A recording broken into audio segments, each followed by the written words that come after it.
Thanks, everybody. Let me start, I think, down, if I may, with Steph on the end. If we can do quick comments back to many of those last comments that were, I think, good and fruitful comments, but just to have you each, going down the line, reflect and perhaps provide a bit of a closing thought. And I'll start with you, Steph. I think that as we are looking for guidelines, I'd just like to echo what Helen said at the beginning, and that is that right now we don't need so much guidance on how to do, for example, treatment for prevention.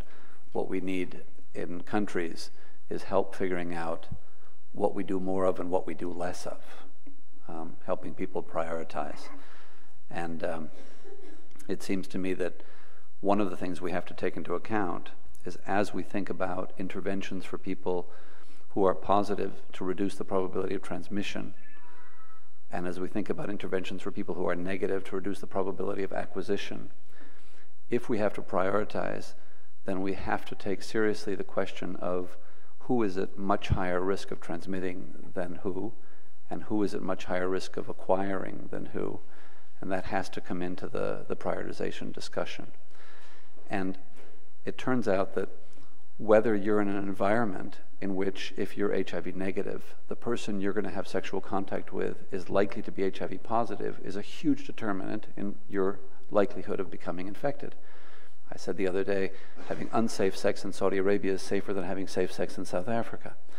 At the same time, if you're treating people to reduce the probability of transmission, similarly, there are logs different in viral load from one person to the other, and therefore the likelihood that a particular year's worth of therapy will prevent transmission, the probability is highly variable across people and across the natural history of the infection within an individual. And so if we can't provide everything we want for everybody, the prioritization is complicated.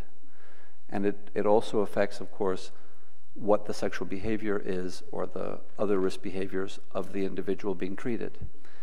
This is going to be extremely difficult for programs to wrestle with, because in the past we haven't had so much trouble focusing prevention of acquisition on people at highest risk of acquiring.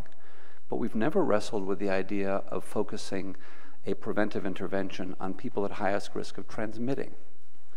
And in prioritizing the use of treatment for prevention, certainly from an efficiency perspective, you'd want to focus it on people at highest risk of transmitting. That would imply, for example, that you would have greater priority for sexually active adults as opposed to children. It would suggest that you might have greater priority for young people than older people. So if we think about the prioritization, it's going to be really difficult. And that's why I think that, you know, what was just said by Tim Farley, of thinking that we can go from a scientific result in a highly, idealized population into broad recommendations for how you implement this at country level, these are very complicated. And so I think that his caution about expecting that this will be all tied up in a couple of months are very apropos. I'll be very brief. This allows me just to revert back to my research responsibilities. Escaping only real briefly, the study we're running, HB-1052, is ongoing. We need to try and understand answers to the questions I just heard. We need to see the durability of the benefit. We've only had a chance to look at this for 2 years. We need to understand the durability. We need to prove, and I think the hypothesis is correct, that targeting our resources will allow a quadruple whammy, in the sense that we'll probably get at least more prevention benefit and probably more clinical benefit as it relates to higher viral loads.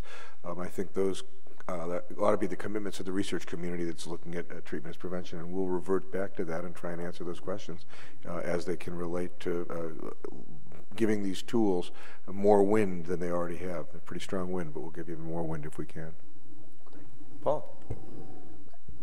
I think it's going to be very important for all of us, not just the UN organizations, to think carefully about what are the messages that are that's coming out of this meeting.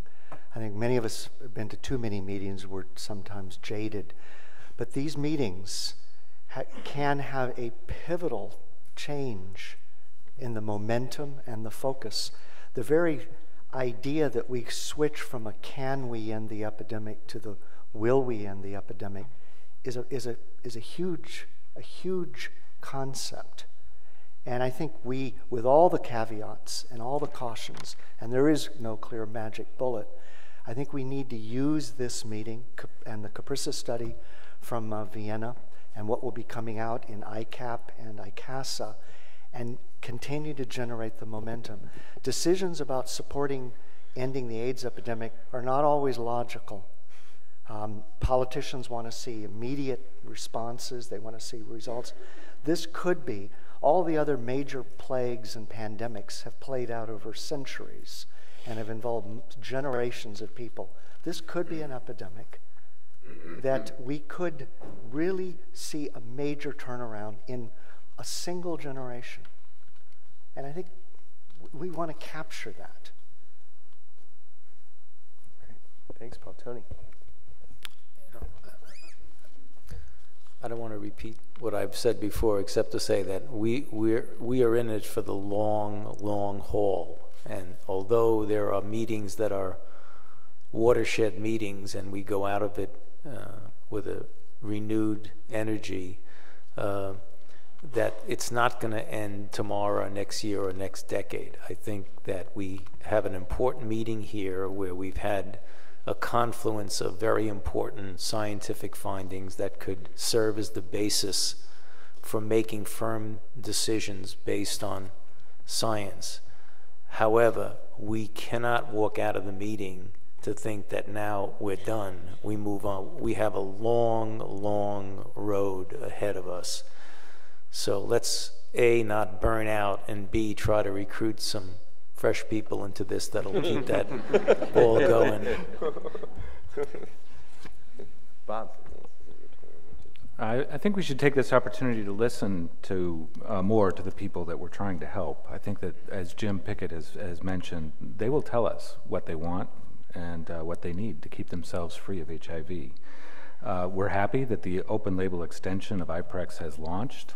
As 2,000 people on 4 continents start PrEP and know what they're getting and know how and know what it can do for them, we will listen and find out what they're hoping for and how it changes their lives, how it changes their sexuality. So this is an opportunity to listen. I don't think that we should be pessimistic about money. In fact, the global community spends an enormous amount of money to keep ourselves safe and to protect our pursuit of happiness. Those of us in the health field are only asking for a small fraction of that existing funding.